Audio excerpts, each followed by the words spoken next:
Albert Einstein's life, we find that his interest in science started early, beginning with his encounter at the age of 9, when he was at the age of 9, with a magnetism, which he called the first miracle. He was given a campus by his father, and Einstein was endlessly fascinated by the fact the invisible forces could make the object move any time they move the campus, the needle moves. So this created curiosity in his mind. This experience made a lasting impression on him. His interest in campus was reinforced when he found a caring mentor to hold his ideas. At the age of 12, he experienced second wonder, 9 years old wonder of a campus. At the age of 12, he experienced second wonder in a little book given by his mentor, Max Talmud, with a Euclidean plane geometry, which he called Holy Geometry book. Einstein called this second miracle. Getting the book, great book of geometry book. One is campus, the first miracle. Second miracle is the book, mathematics book. And hence Einstein made contact with the realm of pure thought. Without experts in laboratories and equipment, he could explore the universal truth, limited only by the power of human mind. Mathematics became an endless source of pleasure to Einstein, especially if intriguing puzzles and mysteries were involved. He used to imagine equations in his mind. He used to solve the equation in his mind. The next one I am going to talk to you, the questioning mind of Rama. Born in Tiruchirappalli in November 7, 1888, Rama was a bright student right from the start. I am talking about Sir C. Rama.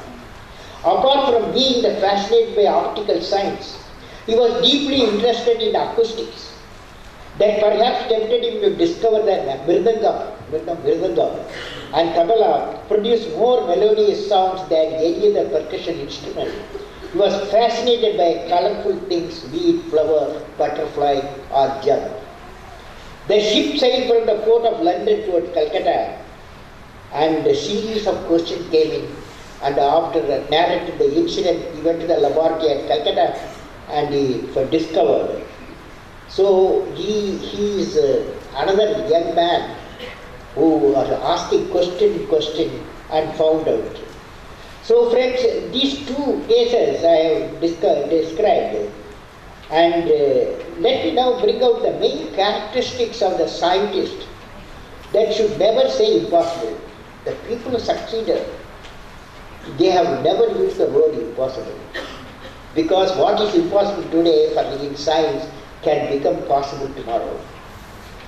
Human flight is nothing but creativity of human mind, and it undergoes several struggles to achieve the excellence. In 1895, a great well-known scientist, Lord Kelvin, who was the president of the Royal Society of London, said, anything heavier than air cannot fly, cannot be flown. That means aircraft cannot fly.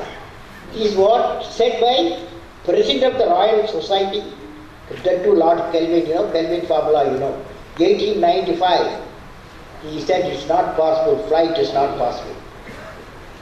Within a decade, Wright brothers proved man could fly and flow. On the successful completion of a moon mission in 1969, Von Karman, a very famous rocket designer, who built Saturn V to launch the capsule with astronauts and made man walk in the moon, in reality in 1975, said, if I am authorized, I will remove the word impossible. So that's why young people, young team members, all young students, that's impossible. Wherever you find impossible, whether the teacher is impossible, uses a lot of time, or parent uses lot of time, impossible, you avoid them. Okay? You avoid them. Dear friend, when I see the thousands of youth assembled here, I would like to discuss with you, what type of India are you going to inherit in next 1 decade time? The three Vivekanandas, young Vivekanandas, talk to you about their dream. If you understand, then certainly what is the type of India you are going to inherit in next 1 decade time. If you understand, and certainly every one of you has a role to contribute for the Developed India Vision 2020. I visualize India in the year 2020 have the following distinctive competitive profile I visualize. Distinct profile of the nation, what are they? A nation where the rural and urban divide is reduced in life. There are 600 million people, there are 600,000 villages. Nearly 700 million people, 70% of our people live in the villages. Now one of the big challenges in front of us, how do you rural and urban divide, how do you reduce the thin line through communication, through infrastructure, through the education. Next one, a nation where there is equitable distribution and adequate access to energy and quality water. A nation where agriculture, industry and service sector work. A nation where education and value system is not denied to any meritorious candidate because of societal or economic discrimination. A nation which is the best destination for the most talented scholars, scientists and investors. A nation where the best of healthcare is available to all. A nation where the governance is responsive, transparent and corruption-free. A nation where poverty has been totally eradicated, illiteracy removed and crimes against women and children are absent and none in the society feels alienated. A nation that is prosperous, healthy, secure, devoid of terrorism, peaceful, happy and continues with the sustainable growth path.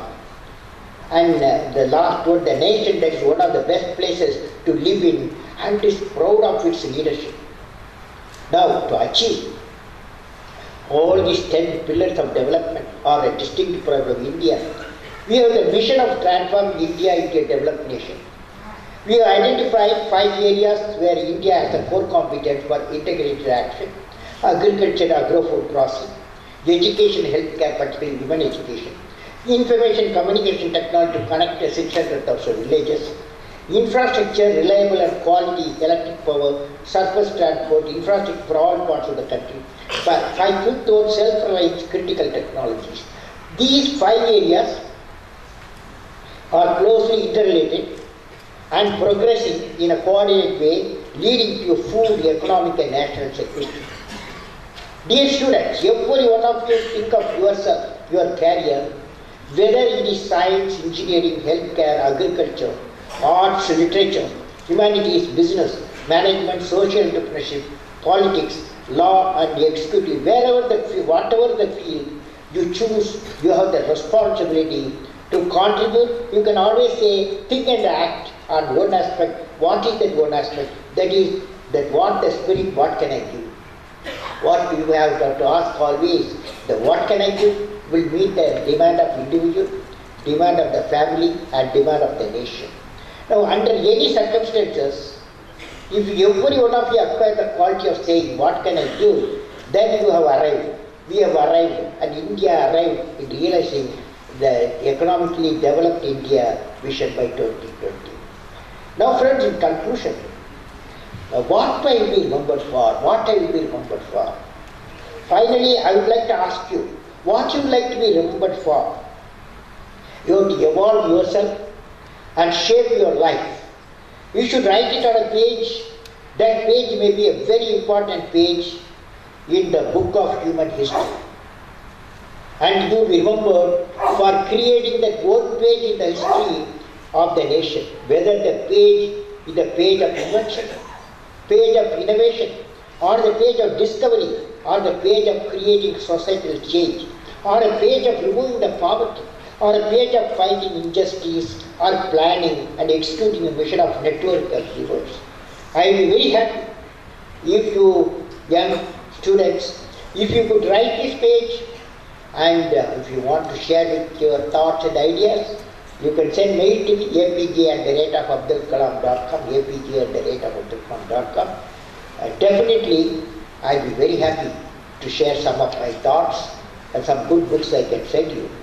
Now friends, my greeting and best wishes to all of you for the success of your mission in your life. May God bless you all, friends.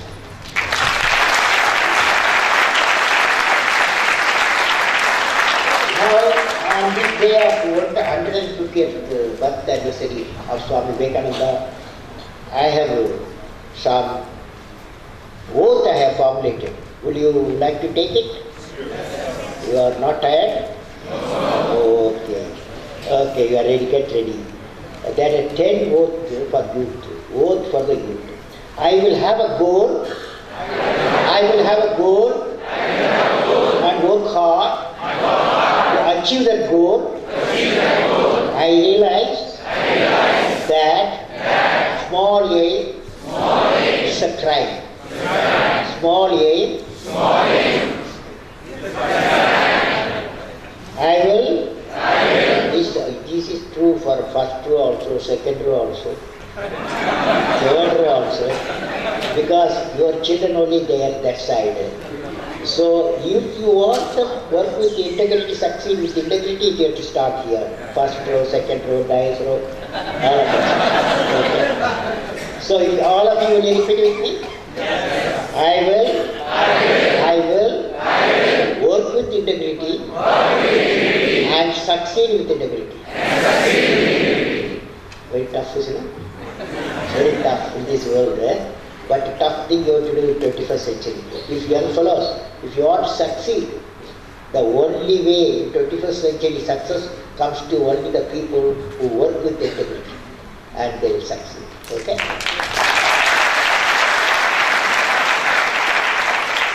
I will be good member of my family, good member of the society, a good member of the nation, and a good member of the world. I will always try to save or better someone's life without any discrimination of caste, creed, language, religion, or state. Wherever I am, the thought will always come to my mind. That is, what can I do? What can I do? What can I do? What can I do mission we have started. But I want to tell you, there's a website, www.whatcanido.com. We have started, and eligible is 15 to 35 years old people. And for what can I do? You don't need money. I want to tell you that. For planting a tree, you know, by photosynthesis, it absorbs 20 kg of carbon dioxide, lets out 12 kg of carbon dioxide. What a beautiful world we can generate if a billion people plant a billion trees. A beautiful India, clean India, happy India is possible. What can I do?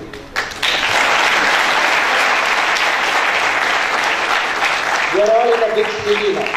You come from big cities. Just to go from Vadodara 20-30 kilometers, I mean, honorable mayor is there. There are some places, very few people don't know how to read and write. Imagine Saturday, Sunday you go with your teachers. Catch hold of 5 people who cannot read and write, teach them how to read and write. You don't need money, do you? So this also you can do. Third one, you go to the hospital evening here in the metro hospitals.